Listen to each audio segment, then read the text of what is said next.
Good morning! Weather update ulit tayo today. Currently 16 degrees at 11:25 a.m. Medyo late na naman ako nakalabas today. 16 degrees, the lowest is 7 degrees and the highest is 19 degrees. That's why hindi na ako nagdala ng coat or jacket. Kasi makapal na tong pang ilalim ko. Mainit siya sa katawan, long sleeve. And pinatungan ko nitong cardigan. Partner with this khaki pants.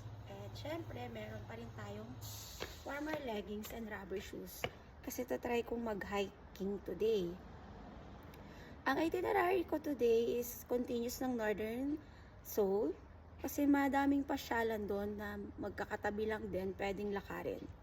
So, punta ulit tayo ng Insadong. Punta ako ng Gyoza Temple. Then, ito try natin doon yung tatlong cafe. Mag-food trip tayo and let's see kung makapag-review ng food. And then, punta rin ako ng Jeoncheon Dawon.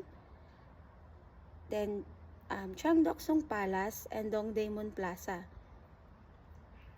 Then, pupunta rin ako ng Eksyondong. Food trip ulit doon or baka doon ako mag-dinner.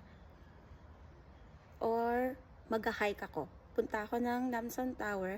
Before kasi na-try ko nang mag-cable, papunta doon, mag-bus. This time, gusto ko naman mag-hike.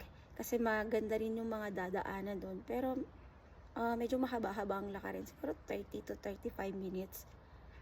So, yun lang. Bye!